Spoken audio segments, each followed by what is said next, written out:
Mwaramutse namwiriwe bivanye n'umwe wese aho aherereye. Bino bintu ngiye kukwerekana ibimenyetso bigera ku 9 bizokwereka ko uwo muri kumwe yaba umukobwa canke umugore afise amahirwe makeya cane yo gusama inda. Amazina yanje ni Irankunda Nelson, umunyeshuri mu gisata c'ubuvuzi arico ca medicine. Rero bino bintu ngiye kubereka uyu munsi ni ibimenyetso bigera ku 9 bizokwereka umukobwa canke umugore afise amahirwe makeya yo gusama inda. OMS, ikigo kijejwe amagara y'abantu ku isi yose, kiragaragaza ibintu bibiri nyamukuru hano ndetse tuvuge bitatu. Icambere, OMS iremeza neza ko atabimenyetso bihari 100% vyotuma vyerekana ko umukobwa canke umugore adashoboye gusama inda. Wocuvuga ati none ivyo ugira twereke ni ivyiki? OMS ivuga ko atabimenyetso bihari 100%, ariko hari ibimenyetso iza kutwereka ngira ndabereke nyine ivyo 9 bishobora kukuburira canke kukugaragariza umukobwa canke umugore afise amahirwe makeya yo gusama inda. OMS ivuga ica kabiri ivuga ko kudasama inda 100% vyemezwa ruko umugore agiye kwipimisha kwa muganga bivanye n'ibipimo bamutoye bakamubwira ati wowe uri ingumba 100%. Ikigira gatatu OMS tubwira kuri ibi bintu, itubwira ko mu gihe umugore amaze amezi 12 akora imibonano mpuzabitsina n'umugabo wiwe idakingiye ntasama inda, no kuvuga umwaka ugahera canke amezi 12 agahera, uwo mugore aba ari ingumba. Harabudura twumva bavyaraheze imyaka 2, 3, 4, 5, ivyo navyo birashobora kubaho, ariko mu gihe umaze kumara umwaka wose ukora imibonano n'uwo mwubakanye ntusama inda, aho uri mu bantu bitwa ingumba. Nivyo bintu bitatu rero OMS itubwira kuri ibi byerekeye ubugumba ku mukobwa canke ku mugore.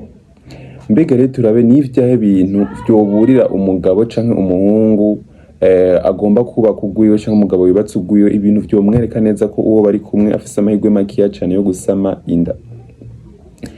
Ikintu ca mbere cerekana umukobwa afise amahirwe makeya cane yo gusama inda canke adashobora kuba ari n'ingumba ni cycle menstruel irrégulier.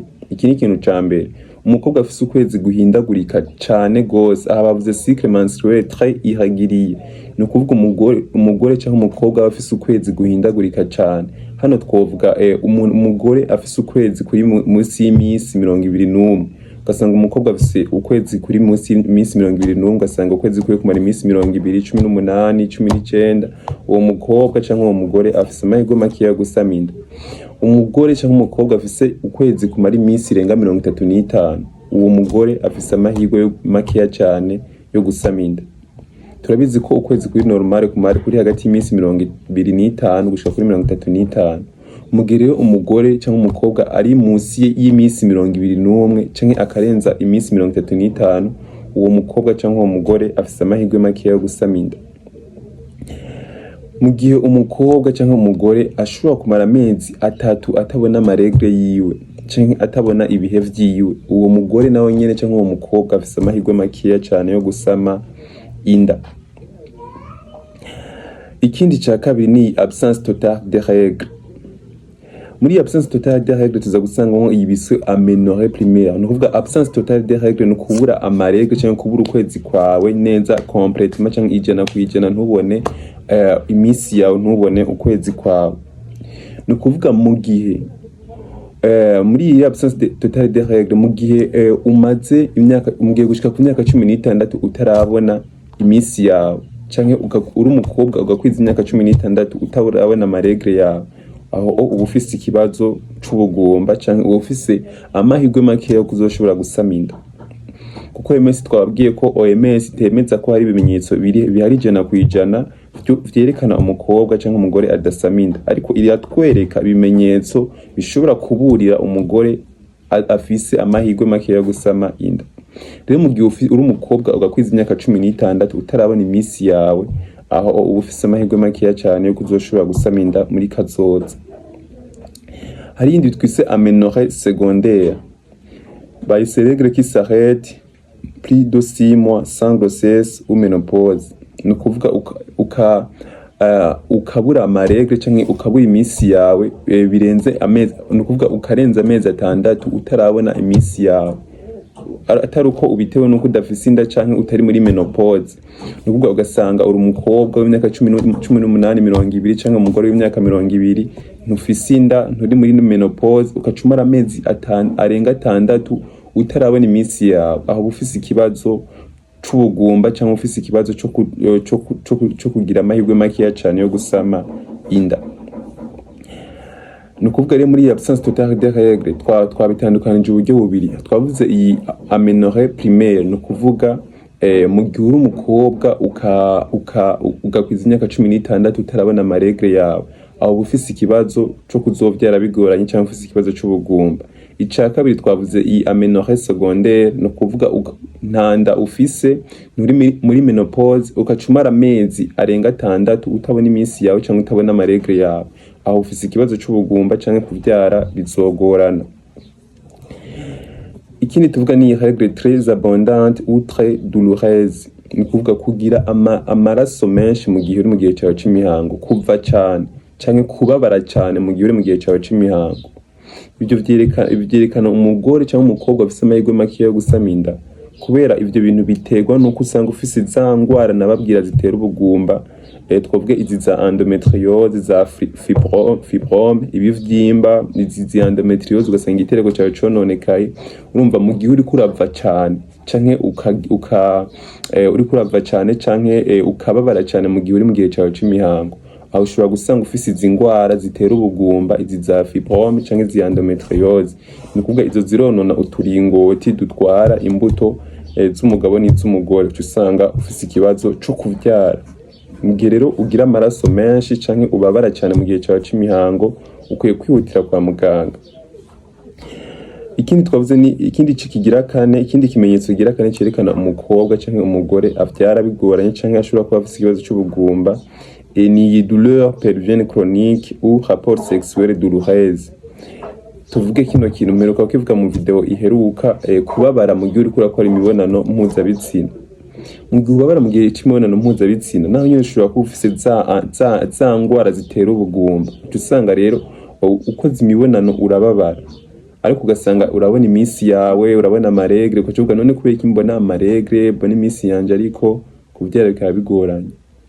Usanga rero ufise iki kibazo cizi ngwara bitwa endometriose, izi ngwara bitwa ama infection, maladie inflammatoire pelvienne, MIP. Izi ngwara rero usanga ziriko zironona ya trompe canke ibihimba vya vyirondoka. Izi ngwara zironona ibihimba vya vyirondoka, usanga uriko uragira ikibazo cyo kuvyara canke ufise ikibazo c'ubugumba. Rero mu gihe uriko urakora imibonano mpuzabitsina ukumva urababara, uri umugore ukwiye kwihutira kwa muganga. Ushobora gusanga ufise izi ngwara zitera ubugumba. Niyo mpamvu iyo ukora imibonano mpuzabitsina ukababara, uzosanga kuvyara bigorana, uzosanga gusama inda bigorana, bitewe nuko ubabara kubwiza infection ugwaye utivuje. Ikindi tuvuga ngaha ca gatanu ni perte vaginale anormale persistante plus odeur.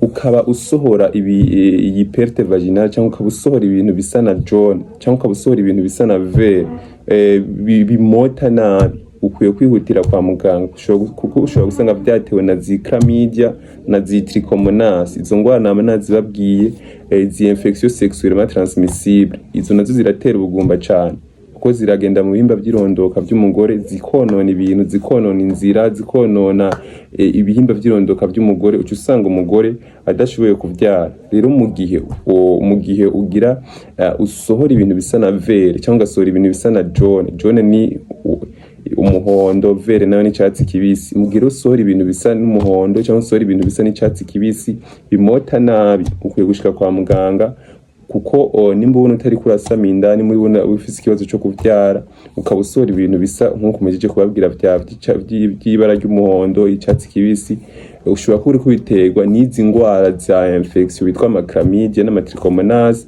Izi rero nizo zishobora kuba ziriho zigutuma uvyara bigoranye. Nimba rero ubona usohora ibintu bisa uko, ukwiye gushika kwa muganga.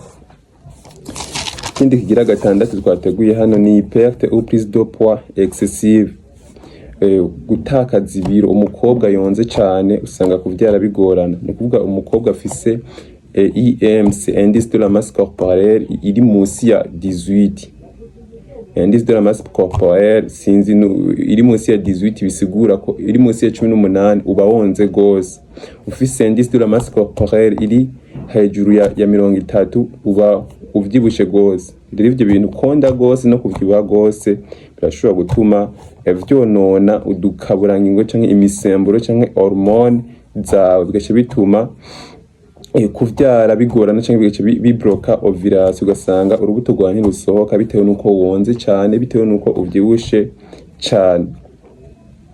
OMS hano itubwira ko ibiro by'umuntu biri mu bintu vya mbere bituma haba irondoka ku mugore. Ni kuvuga OMS iravuga ko mu gihe umugore yonze cyane canke avyibushe cyane kiri mu bintu bituma umugore bigorana kuvyara. Ari ikindi bitwa galactose. Galactose ni mu gihe umugore aguma asohora amaberebere kandi atariko aronse. Aha naho vyerekana ko uba ufise uyu musemburo witwa prolactine. Iyi prolactine rero mu gihe ibaye nyinshi niyo ituma aguma asohora amaberebere kandi utariko uronse. Rero ivyo iyo prolactine bisigura ko iba yabaye nyinshi. Iyo yabaye nyinshi rero ikigenda ikabloka ovulation cyangwa usanga urubuto rwa rudasohoka mu gihe uri umugore. Nimba rubona amaberebere asohoka utari kuronsa umwana, menya ko ufise prolactine nyinshi, menya ko ufise ikibazo ca ovulation, ni kuvuga urubuto rwa rusohoka bigoranye cyangwa ntibinasohoke bitewe nuko ufise iyi prolactine nyinshi. Ikindi bavuze hano c'icenda canyu c'umunani nako ni antécédents chirurgicaux abdominaux. Mu gihe uba warabazwe barakubaza amatrompe, barakubaza mu bihimba vya vyirondoka, amasezarienne, amakiste de l'ovaire, amapandicite, ni kuvuga ushobora kugira ikibazo c'amatrompe. Ni kuvuga mu gihe wigezwe kubagwa, nduga twe tubabwira ibimenyetso vyerekana umukobwa cyangwa umugore afite amahirwe make ya gusaminda. Mu gihe umukobwa yigezwe kugirirwa cesarienne, umukobwa yigeze kubagwa mu bihimba vye vyirondoka, bakamubaga amapandicite, ni kuvuga ushobora gusanga amatrompe yiwe yarononekaye cyangwa ugasanga hariko twavuze adhérence post-chirurgicale peuvent bloquer trompe. No kuvuga mu gihe bariko baragira mu gihe uba warabazwe uba ufise amahirwe mabi yuko trompe zawe cyangwa turingoti twawe tuba twarononekaye. Rero mu gihe wigeze kubagwa mu bihimba vya vyirondoka cyangwa waragiriwe cesarienne cyangwa waragize ibivyimba mu bihimba vya vyirondoka cyangwa harabaye izi cesarienne twazivuze appendicite, ukabona usigaye ufise kuvyara bigoranye, menya ko ushobora kuba bitewe n'ivyo bintu. Shika kwa muganga bagira ico bagufashije. Ikindi duhereza ko ni age supérieure à 35. Ni kuvuga mu gihe umugore afise imyaka irenga 35 aba ariko yegereza menopause. Ni kuvuga nimba urongoye umugore afise imyaka 35 irenga, menya ko amahirwe yo gusaminda kuri uwo mugore ariko aragabanuka ari make, kuko OMS OMS considère qu'après 35 il faut consulter après 6 mois d'essai au lieu de 12 mois. Nukuvuga mu gihe umugore wawe arenze imyaka 35 imbuto ziwe zigenda ziragabanuka kandi zitera zita inguvu canke ubushobozi bwo kuvyara. OMS renga kivuga ati mu gihe umugore arenze 35 amaze kurenza amezi 6 atarasaminda camushika kwa muganga. Ubundi gushika kwa muganga ni mu gihe umugore amaze imyaka amezi 12. Mu gihe umugore arenze imyaka 35 hagahera amezi 6 atarasaminda mukwiye gushika kwa muganga. Ariko umugore atarenze iyo myaka arengeje amezi 6 nta ngorane ibihari, ntibiba biteye ubwoba cyane. Tuzobiza gutera ubwoba mu gihe aza gushikana y'amezi 12 nababwira canke umwaka wose uheze atarasama inda, aho uco wirukira kwa muganga. Ariko OMS ivuga mu gihe umugore arenze 35 hagahera amezi 6 atarasama inda, mwirukire kwa muganga. OMS renga iratubwira ibintu bikenewe ko tumenya cyane. Mu byo duheje kuvuga byose cyangwa mu byo OMS iheje kutuganiriza, iratubwira ko ibi bintu umuntu ategerezwa kubifata nka nkama. Nimba wumvirije ino video bino bintu ubizirikane. OMS yani tubwira ko ufise ikimenyetso kimwe canke bibiri muri ivyo duheje kubabwira, muri ivyo bimenyetso 9 mije kubabwira, OMS tubwira mu nimba ufise ikimenyetso kimwe canke bibiri muri ivyo ntibisigura ko uri ingumba, kuko abagore benshi canke abakobwa benshi barasaminda kandi bafise ibyo bimenyetso duhejeje kubabwira. OMS hano itubwira kandi icyo tugiye gufata ku mutwe cyangwa ku mutima nuko naho woba udafise ivyo bimenyetso byose, nukuvuga uri normal atakimenyetso na kimwe wumvise muri ibyo twavuze, ntibisigura ko utari ngumba cyangwa ntibisigura ko utegerezwa kubyara. OMS hano itubwira ko abagore bagera ku bice 30% baba ingumba cyangwa vyanga ko bavyara kandi atakimenyetso na kimwe cerekana ubugumba bafise. OMS ikintu cya gatatu tubwira dukwiye gufata nuko mu gihe uri umugore byanse kuvyara mukwiye kureba ko n'umugabo wawe akomeye, kuko ushobora kuba uri umugore mwarabuze uruvyaro kenshi tuvuga ngo n'umugore atavyara. OMS tubwira hano ko n'umugabo mukwiye kumutwara kumupimisha, apana ko yipimisha umugore gusa, kuko ngo ibice bigera kuri 40% by'ubugumba mu rugo usanga vyatewe n'abagabo, ugasanga n'umugabo ari ngumba cyangwa n'umugabo adafise ubushobozi bwo kuvyara. Bityo usanga kenshi hipimisha umugore gusa, kenshi tuvuga umugore ni wari ngumba. OMS iratubwira ati ni ryari twoshika kwa muganga, ni ryari ibintu tworabira ko kugira ngo twihutire kwa muganga.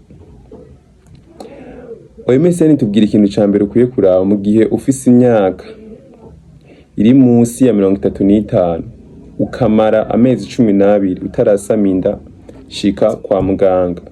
Nukuvuga nimba ufise imyaka 34, 30 kumanuka gushika ku myaka 14 uri umukobwa ushoboye gusama inda, nukuvuga uri munsi y'imyaka 35 ukamara amezi 12 ukora imibonano n'uwo mwubakanye utarasama inda, shika kwa muganga. Ico ni cambere. OMS ishishikara itubwira ati ni wabona ufise imyaka irenga 35 ukamara amezi 6 ukora imibonano mpuzabitsina utarasama inda n'uwo mwubakanye, shika kwa muganga. Bisigura ko ufise imyaka munsi ya 35 uraba amezi 12, ufise imyaka iri hejuru ya 35 uraba amezi 6, aheze utarasama inda ushika kwa muganga. OMS yarangije ivuga ati cycle très irrégulier, douleur intense, antécédent IST MIP. OMS tubwira kandi ko ukwiye gushika kwa muganga mu gihe ufise ukwezi guhindagurika cyane, cyangwa mu gihe ufise ukwezi kuri munsi y'imisi 20, twavuze munsi y'imisi 21, cyangwa mu gihe ufise ukwezi kurenza imisi 35, aho ukwiye gushika kwa muganga. Mu gihe ugira ububabare bwinshi mu gihe cyawe c'imihango, ukwiye gushika kwa muganga. Mu gihe ufise infection sexuellement transmissible nazibabwiye zigonore, zitrichomonas, ukwiye gushika kwa muganga, kuko izo ngwara zishobora gutuma ibihimba byawe byirondoka nk'umugore byononekara, guca usanga ubaye ingumba. Mu gihe ufise izi maladie inflammatoire pelvienne nazo nyene twababwiye ko zonona amatrompe, ukwiye gushika kwa muganga.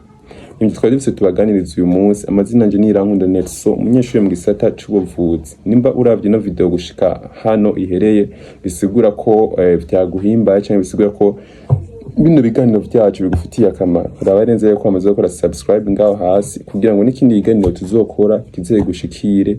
Ufise umugenzi ubona ko yogirirwa akamaro n'ibi biganiro tuje kubashikiriza, gira ngaho kuri partage akanda kameze nk'uko umusangize nawe ino video.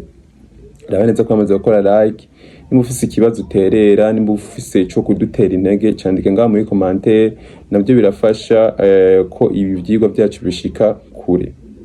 Amazina nje ni Irankunda Nelson, umunyeshuri mu gisata c'ubuvuzi, naho gutaha.